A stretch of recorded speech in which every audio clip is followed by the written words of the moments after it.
a usar, porque con lo que tú tienes es que Dios va a hacer algo en tu vida. Remover la nación, a remover donde tú estás, mover todos. O sea, me gusta cuando tú comienzas a leer la historia del paralítico que tenía 38 años ahí. Jesús dijo, ¿quieres ser sano? Claro. Y no, yo no puedo caminar, ven. Jesús fue de él. Jesús fue de él. Dice, ¿quieres ser sano? Sí, yo ven, yo voy a ver. Es que nadie viene y me ayuda. No, nadie va a venir. ¿Quieres ser sano? ¿Quieres ser sano? Porque a veces esperamos que venga alguien, nos dé una palabra profética, que nos unja, que nos toque, que nos vaya y nos dé la cabeza, nos maree. No, no, no. Dios va ante ti, ante ti. Jesús va, la mayoría de los enfermos, Jesús fue allá. Me gusta decirlo también de Bartimeo, que también Jesús lo llamó. Oye, pero escucha, Bartimeo, hay una palabra poderosa aquí en Bartimeo, porque Bartimeo estaba junto al camino, no estaba en el camino, y dice la Biblia que venían la gente, y él se dio cuenta que venía Jesús, y entonces él comenzó a decir, Jesús, hijo de David, ten misericordia de mí. Lo voy a ilustrar fácilmente así, Jesús, hijo de David, ten misericordia de mí. Bajito, al pasito. Entonces tú me vas a decir que me calle. Oye, tú vas a decir que me calle. Yo voy a decir, Jesús, hijo de David, ten misericordia de mí. Dime que me calle. Cállate, cállate.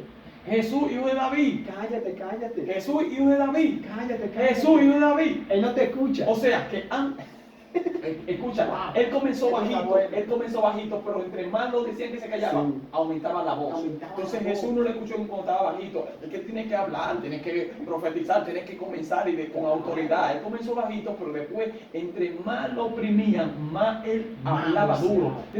Hay gente que te van a poner obstáculos en el camino cuando tú te decides levantarlo, cuando tú decides buscar una solución. Y déjame decirte que no le hagas caso a esas personas que se ponen como obstáculos. Son palabras contrarias. Él siguió clamando porque él sabía que su bendición no estaba con aquel que le estaba diciendo que se calle, sino con aquella persona que sanaba a los enfermos, que se llamaba Jesús. Y cuando Jesús le dijo que lo mandaran a buscar, déjame decirle que yo me imagino yo que lo mandó a buscar con la misma persona que le dijeron que se calle.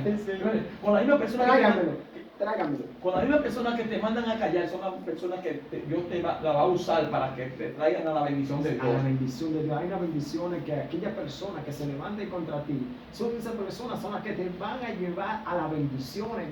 No lo maldiga, no diga que es hijo del diablo, que es hijo de aquel. No. Esas personas son la bendición tuya, son obstáculos para llevarte, porque ¿cuántos se levantaron? Si comenzamos a industriar, a buscar estos grandes profetas que los hermanos, los tíos, los abuelos se levantaron contra ellos, pero era la bendición de ellos. Fíjate, hermano Alberto, que yo te hago esta pregunta y la respondo inmediatamente.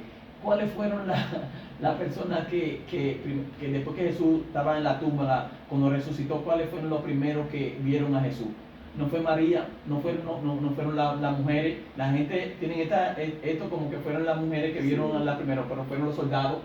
Los soldados fueron los primeros que se dieron cuenta que Jesús había resucitado. Los soldados, aquellas personas que golpearon a Jesús, que le dieron latigazos, que lo crucificaron, que le puncharon el costado.